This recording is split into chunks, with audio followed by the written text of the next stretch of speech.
할렐루야. 오늘도 주님께서 우리와 함께 하신 줄 믿습니다. 오늘도 이 시간 특별히 말씀 듣는 중에 은혜 받을 줄로 믿습니다. 옆 사람과 인사하겠습니다. 오늘도 말씀에 큰 은혜 받읍시다. 인사하겠습니다. 어제 신문을 보니까 김형석 교수님이라고 연세대학교 신학 교수님을 역임하시고 100세가 넘으셔서 지금도 왕성하게 책을 집필하고 강연하시는 그런 교수님이 있어요. 이분이 100세 칼럼을 쓰시는데 어제 쓴 칼럼을 읽어보니까 그분이 전국을 돌아다니면서 강연하는데 많은 사람들이 자기 강연을 듣고 감동받고, 그래서 강연을 들으면서 어떨 때는 박수도 치고 어떨 때는 울기도 하고 그렇게 반응을 보인다는 거예요.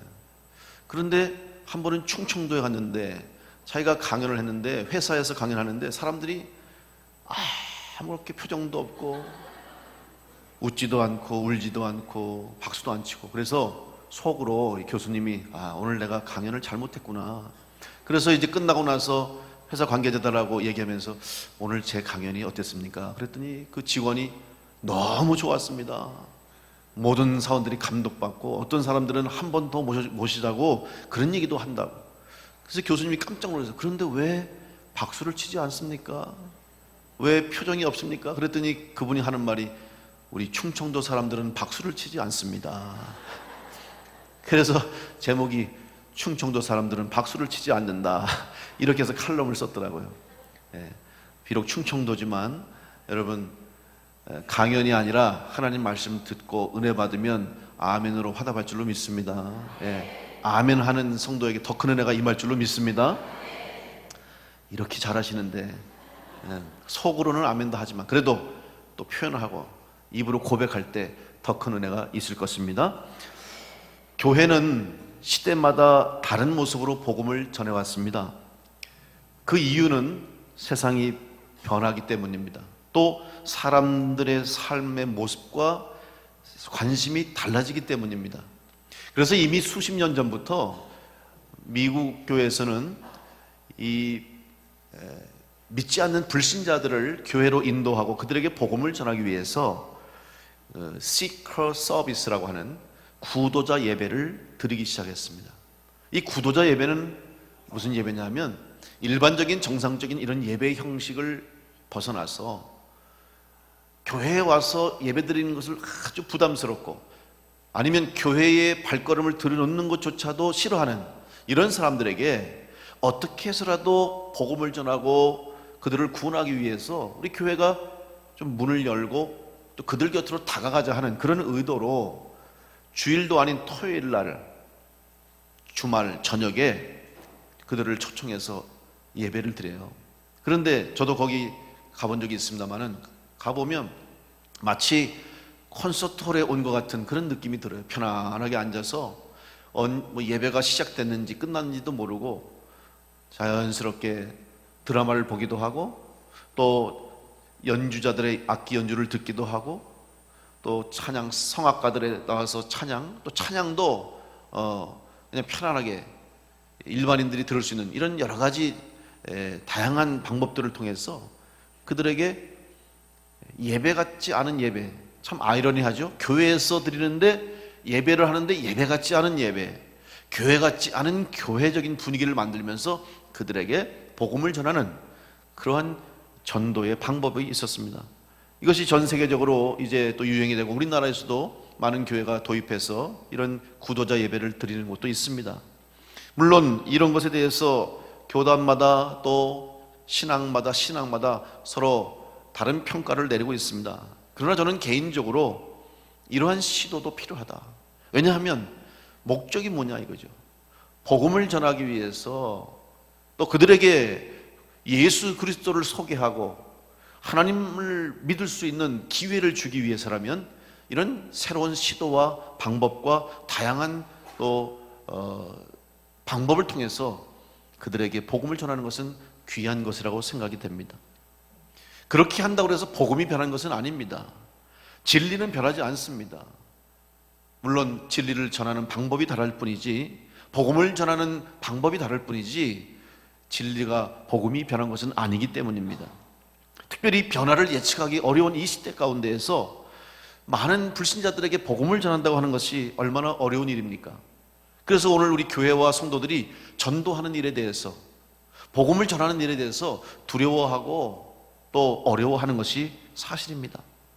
하지만 복음 전하는 것은 선택의 문제가 아닙니다. 해도 되고 안 해도 되는 일이 아니라 반드시 해야 할 일입니다. 주님의 분부요 명령이기 때문입니다.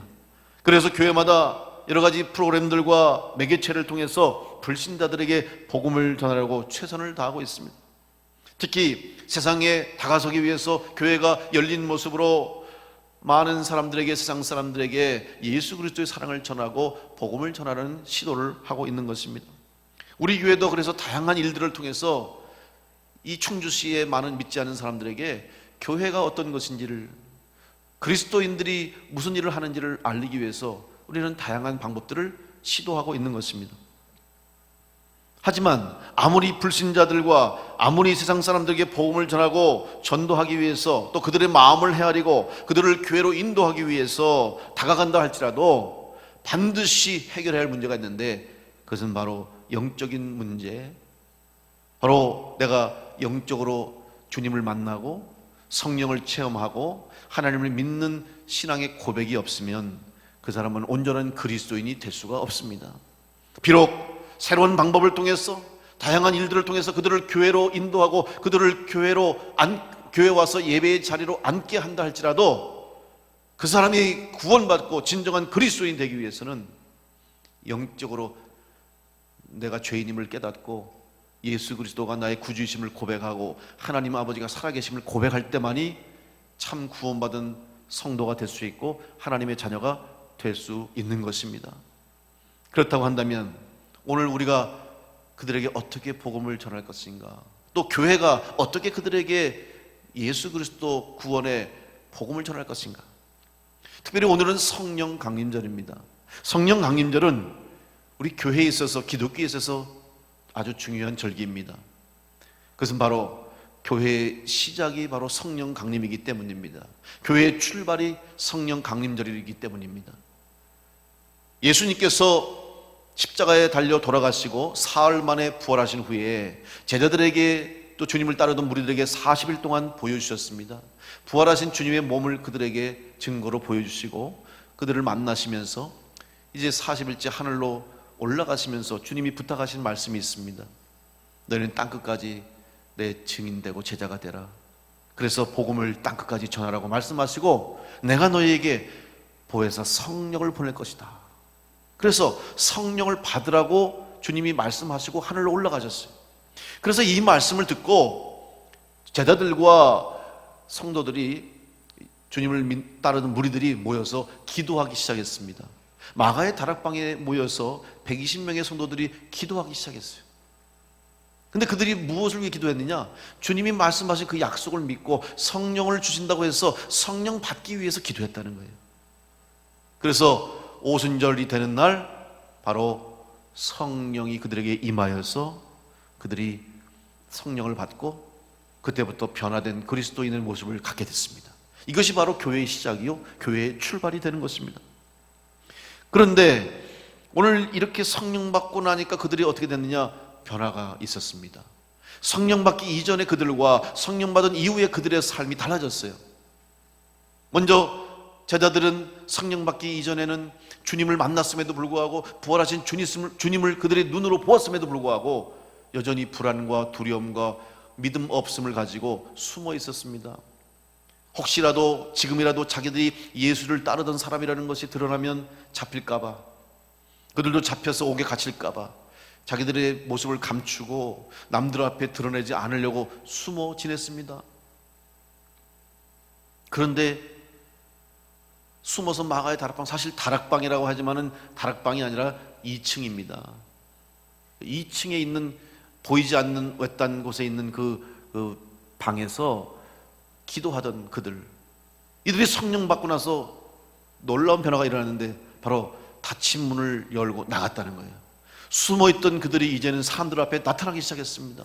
그리고 예수님과 관계없다고, 예수님과 상관없다고 다른 사람들에게 말했던 그들이 이제는 스스로 나는 예수님의 제자입니다. 나는 예수님을 믿습니다. 예수님이 메시아입니다. 예수님이 하나님의 아들입니다 라고 고백하고 예수님을 증거하기 시작했다는 거예요.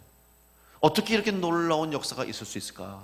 그것이 바로 성령을 받았기 때문입니다. 오늘 이 자리에 모인 여러분도 다 예수 그리스도를 구주로 믿고 하나님의 자녀가 되었음을 믿는 성도이기 때문에 이미 여러분도 성령의 충만한 은혜를 받은 줄로 믿습니다. 성령이 역사하지 않으면 이런 역사가 있을 수 없어요. 그러면 이러한 성령 받은 사람들을 본 믿음 없는 사람들과 교회 밖의 사람들은 과연 어떤 반응을 보였을까?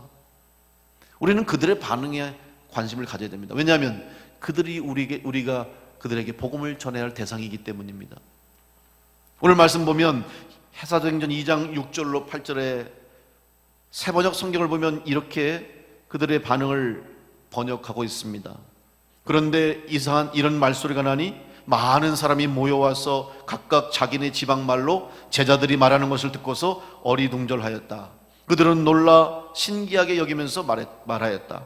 보시오, 말하고 있는 이 사람들은 모두 갈릴리 사람이 아니요, 그런데 우리 모두가 저마다 태어난 지방의 말로 듣고 있으니 어찌된 일이요?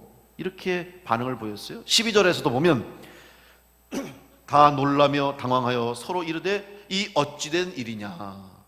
공통된 반응이 뭡니까? 이게 어떻게 된 일입니까? 이 얘기예요. 다시 말하면 알 수가 없다는 것이죠. 그들이 당황했어요. 놀랐어요. 특별히 성령 받고 나서 그들이 방언을 하기 시작했어요. 근데 여러분, 방언은 우리의 말이 아니에요. 내가 쓰는 말이 아니고 우리가 듣고 이해하는 말이 아니에요.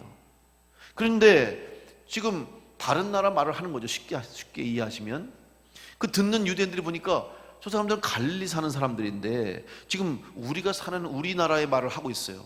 이렇게 한번 생각해 보세요. 지금 미국 사람이 와서 있는데 이 미국 사람은 한국말 한마디도 못해요.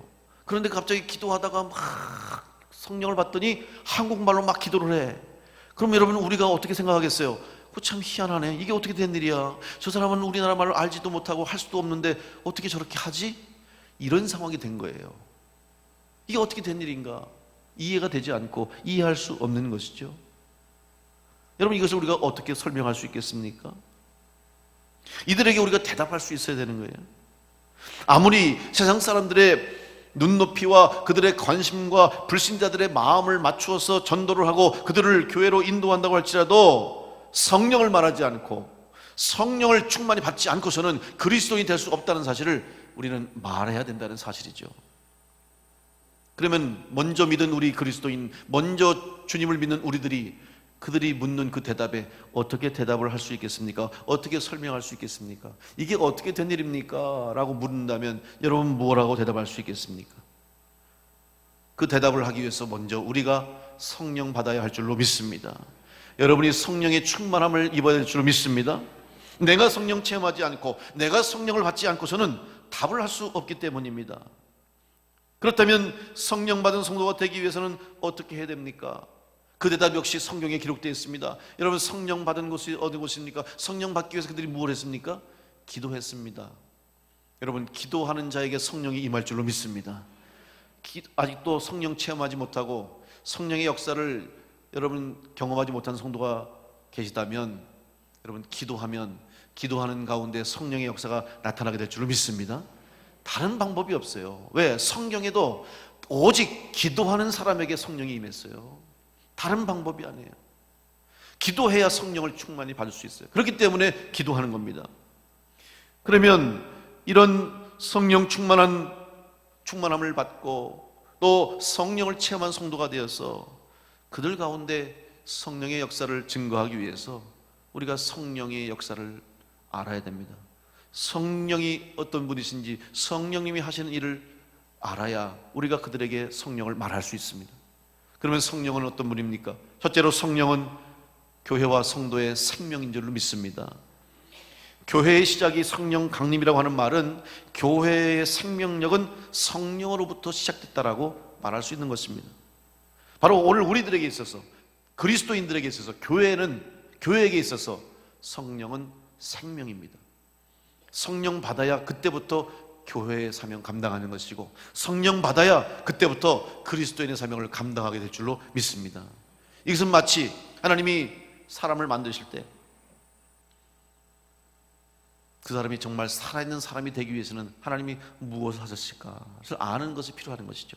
창세기 2장 7절 말씀 보면, 여호와 하나님이 땅의 흙으로 사람을 지으시고 생기를 그 코에 불어넣으시니 사람이 생명이 되니라.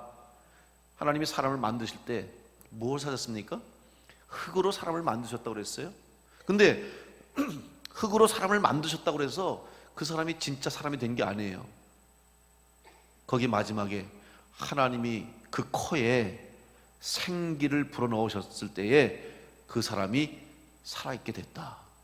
이 말씀을 새번역 성경에 이렇게 번역했습니다. 주 하나님이 땅의 흙으로 사람을 지으시고 그의 코에 생명의 기운을 불어넣으시니 사람이 생명체가 되었다.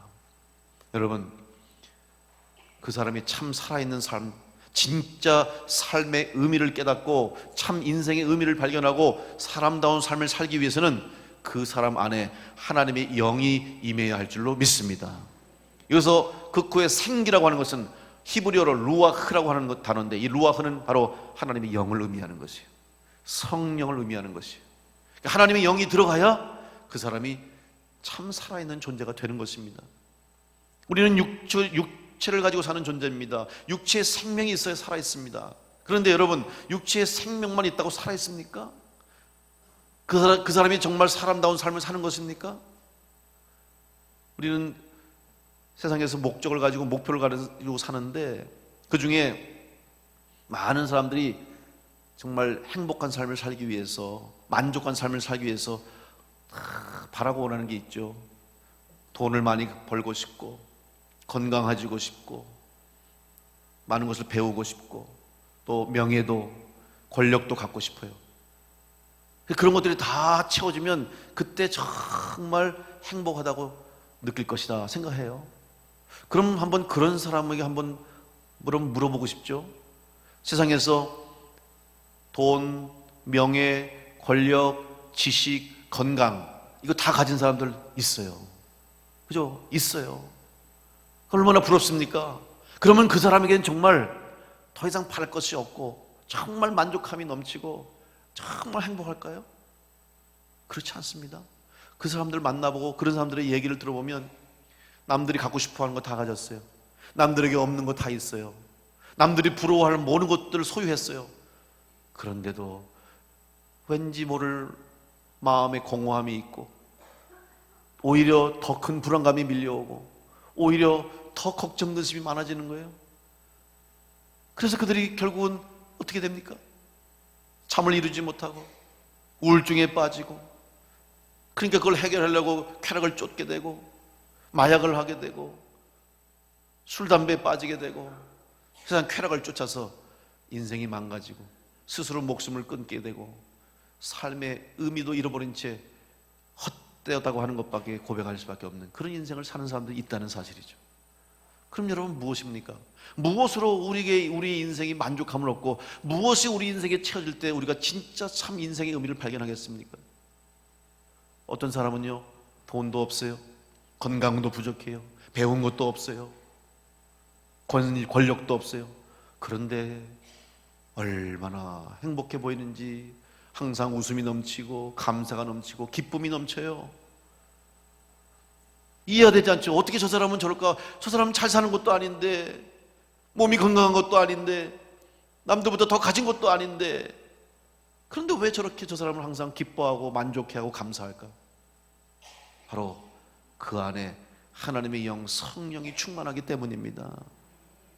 다시 말하면 하나님이 우리를 만드실 때 흙으로 만드신 후에 하나님의 영이 채워짐으로 그 사람이 온전한 사람이 되었던 것처럼, 우리도 이 세상 살아가는 데 필요한 모든 것들이 갖춰졌다 할지라도 하나님의 영이 우리 안에, 성령이 우리 안에 충만하게 임하지 않으면 우리 인생은 온전할 수가 없고, 우리 인생은 참 만족과 감사가 없다는 사실을 우리는 분명히 깨닫고, 다시 한번 여러분, 하나님이 주시는 이 성령을 충만히 받을 수 있는 복된 성도들이 되시기를 간절히 축원합니다.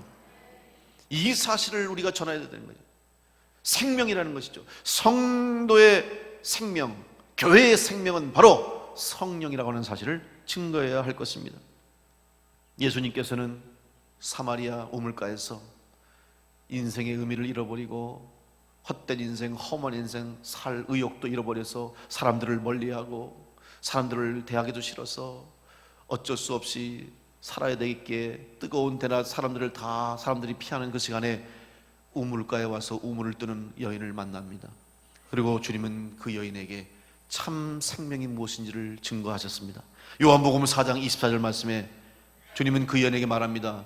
아버지께 참되게 예배하는 자들은 영과 진리로 예배할 때가 오나니 곧 이때라. 아버지께서는 자기에게 이렇게 예배하는 자들을 찾으시느니라. 하나님은 영이시니 예배하는 자가 영과 진리로 예배할지니라. 예수님이 그 여인에게 뭘 얘기했냐면 하나님은 영이시다. 내가 지금 다른 것 구하지 말고 내 영의 만족함을 얻으라. 그래서 그 여인이 그 예배할 자가 누구입니까? 메시아가 누구입니까? 네가 말하는 바로 그가 나니라. 예수님은 그 여인에게 생명을 주셨어요. 참 생명을 주셨습니다. 주님 만나니까 그 여인의 갈급함이 해결됐어요. 주님 만나서 성령 받으니까 그 여인의 문제가 해결됐어요. 그 여인의 반응이 어땠습니까?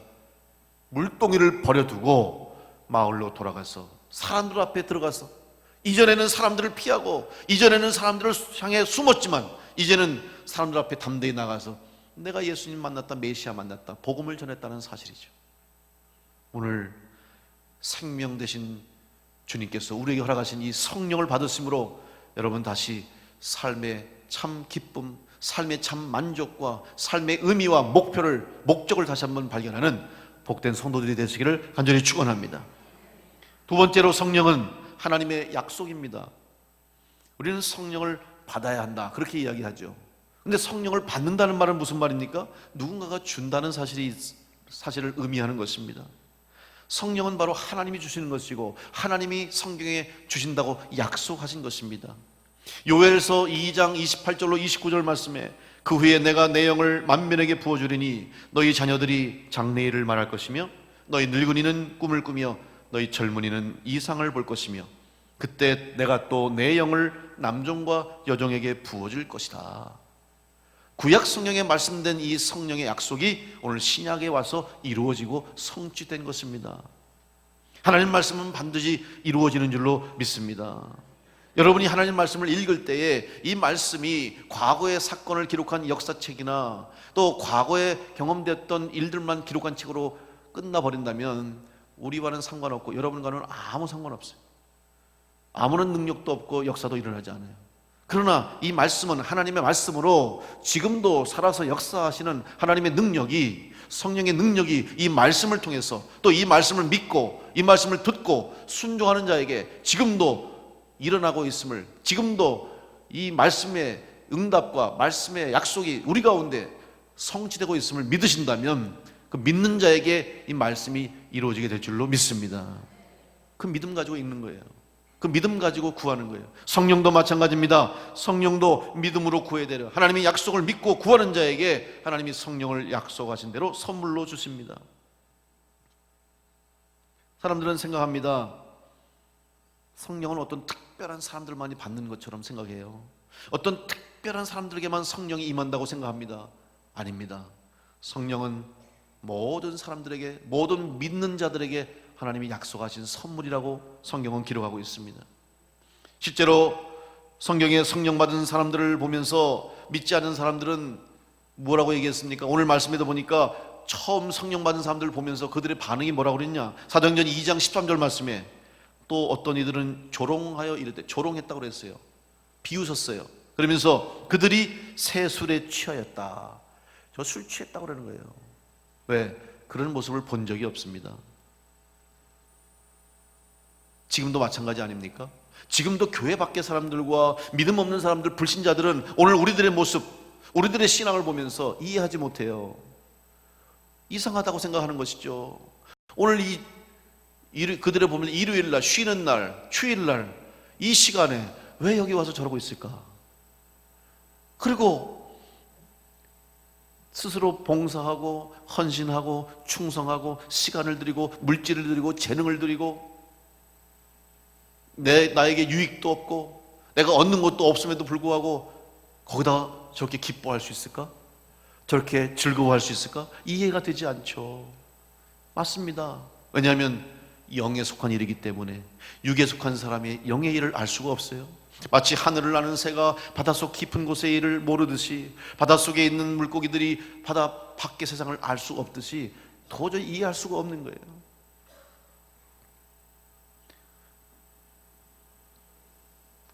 그래서 베드로가 그들에게 뭐라고 대답했습니까?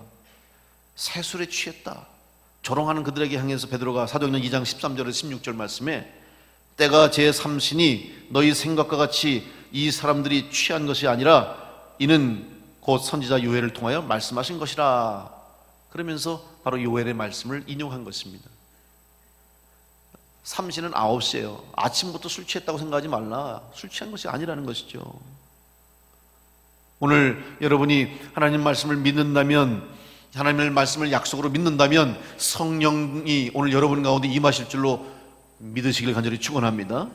믿음으로 구하는 자에게 성령의 역사가 나타나게 될 것입니다. 믿음으로 구해야 돼요. 그래서 믿음으로 성령의 역사를 믿고 고백할 때 여러분 가운데 역사가 나타납니다. 세 번째로 성령은 우리를 변화시켜서 변화된 삶을 살게 합니다. 여러분, 성령 받는 것이 왜 그렇게 중요합니까? 여러분, 교회에서 성령 정말 끊임없이 또 얼마나 많이 들어왔습니까? 왜 그렇게 중요하게 성령을 강조합니까? 왜 성령을 받아야 합니까? 그것은 바로 성령 받을 때에 생명을 얻게 되고, 성령 받았기 때문에 성도가 되었고, 성령 받았기 때문에 교회가 되었기 때문에 오늘 우리가 참 그리스도를 살기 위해서는 반드시 성령을 받아야 됩니다. 성령 충만해서 변화받은 베드로가 이제 그들 앞에 나와서 설교합니다. 복음을 전합니다. 부활하신 주님이 메시아이시고 너희들이 십자가에 못 박은 자가 바로 예수님이시고 메시아이시고 하나님의 아들이시고 그분이 우리의 죄를 사하심으로 우리가 구원받는다고 하는 이 복음을 전하기 시작했습니다. 담대하게 주님을 증거하고 복음을 전했습니다. 그러자 그 베드로의 설교를 들은 사람들이 물었습니다. 사도행전 2장 37절 말씀에 그들이 이 말을 듣고 마음에 찔려 베드로와 다른 사도들에게 물어 이르되 형제들아 우리가 어찌할꼬. 여러분, 때로는 설교 말씀 들을 때 여러분 마음에 찔림을 받게 되시길 바랍니다. 여러분 입맛에 맞는 좋은 말만 듣는 것이 설교가 아니에요. 설교는 여러분 기분 좋게 하라고 하는 게 설교가 아닙니다. 여러분이 원하는 듣고 싶은 말만 하는 게 설교가 아니에요. 때로는 마음에 찔림이 와야 되는 거예요. 왜냐하면 성경 말씀이기 때문에 그래요. 때로는 성경 말씀이 내 마음에 들지 않고 내 귀에 거슬릴 수 있고 내 마음을 상하게 할 수도 있어요. 그래도 할 수 없습니다. 그렇게 전해야 되는 거예요. 그게 성경 말씀이기 때문에 그래요. 그래서 그들이 베드로의 설교를 들으면서 마음이 찔렸어요. 그러면서 어떻게 하면 되겠습니까? 묻는 거예요. 그때 베드로가 대답합니다. 사도행전 2장 38절로 39절의 말씀에 베드로가 이르되 너희가 회개하여 각각 예수 그리스도의 이름으로 세례를 받고 죄사함을 받으라. 그리하면 성령의 선물을 받으리니 이 약속은 너희와 너희 자녀와 모든 먼 데 사람 곧 주 우리 하나님이 얼마든지 부르시는 자들에게 하신 것이라. 베드로의 대답이 뭡니까? 세 가지를 얘기합니다. 첫 번째, 회개하라. 두 번째, 세례 받으라. 세 번째, 성령 받으라. 오늘 여러분 구원받은 하나님의 자녀라면, 여러분이 구원받고 하나님의 자녀가 됐다고 고백하신다면 오늘 베드로의 이 대답처럼 회개한 자가 되어야 하고 세례받은 성도가 되어야 되고 성령 받은 성도가 되어야 할 줄로 믿습니다. 회개하지 않고서는 우리는 하나님의 자녀가 될 수 없고 구원받은 그리스도인이 될 수가 없어요. 그럼 회개는 무엇입니까? 내가 죄인임을 고백하는 거 아닙니까? 근데 이것이 어려운 거예요. 내가 죄인이라는 것을 내가 인정하는 것이 어려운 거예요. 더군다나 영적인 세계를 모르는 사람들이, 하나님의 말씀도 잘 알지 못하는 사람들이 세례 받기 전에, 사실 세례 교육할 때 가장 핵심적인 교육이 뭐냐면 회개 교육입니다. 죄인이라는 것을 인정하는 거예요. 근데 여러분 이해가 되겠습니까? 회개하는 거, 내가 죄인이라는 거. 어떤 사람은 얘기해요. 용서를 말하는데 왜 용서해 주지 않습니까? 왜 내 잘못을 용서하지 않습니까? 이렇게 묻죠. 그러면 사람들이 한 번 더 묻습니다. 당신이 그 사람에게 용서를 빌었습니까? 당신의 잘못을 인정했습니까? 인정 안 했다는 거예요. 여러분, 인정하지 않고 내가 잘못한 것이 없고 내가 잘못 안 했다고 하는데 어떻게 용서를 받을 수 있습니까?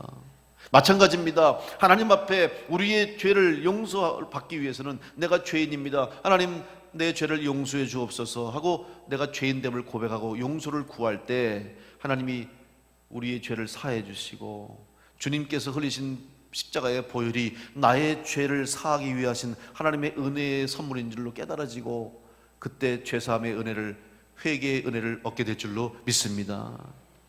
회개를 통해서 죄사함을 받고 그 다음에 세례받는 것은 뭐예요? 신앙을 고백하는 거예요.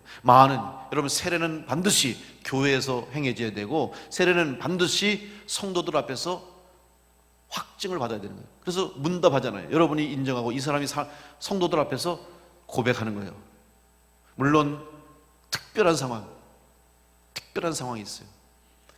이제 병중에 누워서 그의 생명이 얼마 남지 않았을 때 병중 세례를 주기도 해요.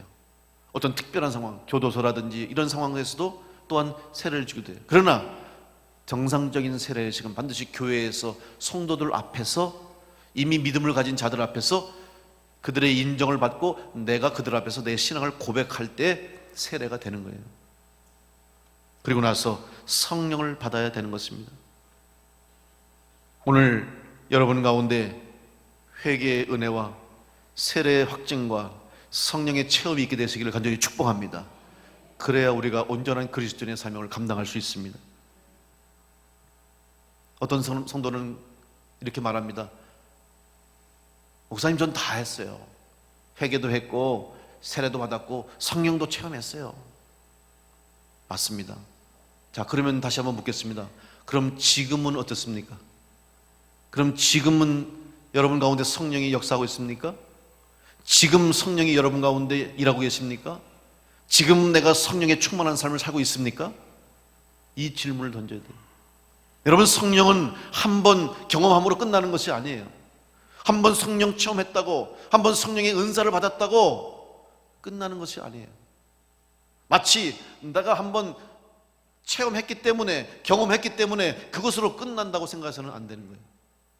성령의 역사는 끊임없이 계속되어야 되고, 주님이 다시 오시는 그날까지 성도들은 성령의 충만함 속에서 이 세상을 살아가야 될 줄로 믿습니다. 오늘 성령 받았다고 내일 성령의 충만한 역사가 계속된다는 보장이 없습니다. 오늘 성령의 은사를 받았다고 해서 내일 이 성령의 은사가 내 가운데 계속 역사하신다는 보장을 할 수 없어요. 다시 말하면 우리는 늘 성령 충만한 삶을 살기 위해서 기도해야 하고, 말씀 읽어야 되고, 예배해야 되고, 섬겨야 되고, 주의 명령에 순종하는 성도가 되어야 할 줄로 믿습니다.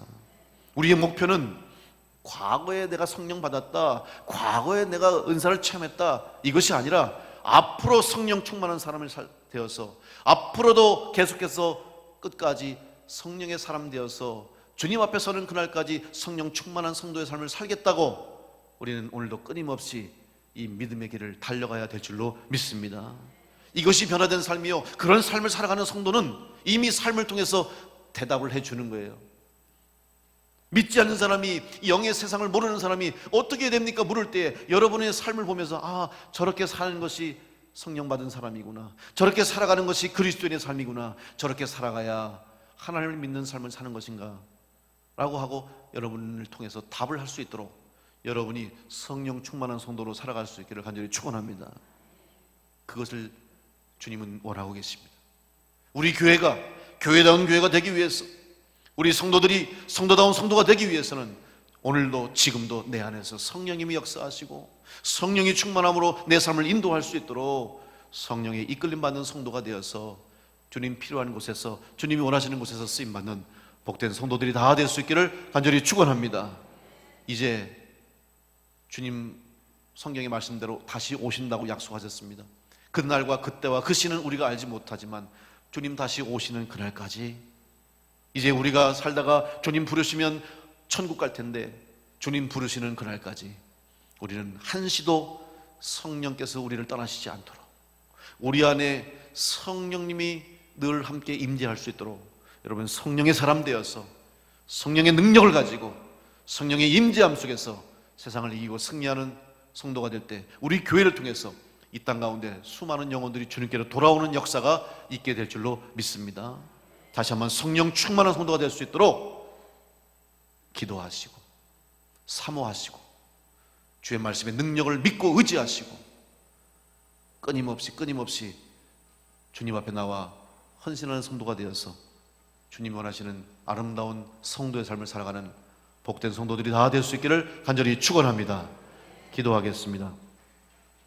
하나님 감사합니다. 오늘도 저희들을 사랑하셔서 성령의 은혜를 더하시고 주의 전에 나와 예배하는 자가 되게 하시니 감사합니다. 하나님 약속하신 성령을 다시 한번 우리에게 허락하여 주셔서 혹시라도 이전에 성령 받은 것으로 만족하고 이전에 경험한 것으로 끝나버리는 죄를 되지 말게 하시고 다시 한번 지금 이 순간 매일매일 순간순간마다 성령 충만한 성도가 될 수 있도록 주님이 은혜 내려 주시옵소서. 그래서 아직도 이 세상 가운데 믿지 않는 많은 영혼들이 어떻게 해야 됩니까? 무엇을 해야 됩니까? 물을 때에 그들에게 답할 수 있는 우리 모두가 되게 하여 주시옵소서. 성령 충만한 교회가 되고 성령 충만한 성도가 되어서 하나님의 뜻을 이루어낼 수 있는 우리 모두가 되게 하여 주시옵소서. 감사드리며 예수님의 이름으로 기도하옵나이다. 아멘.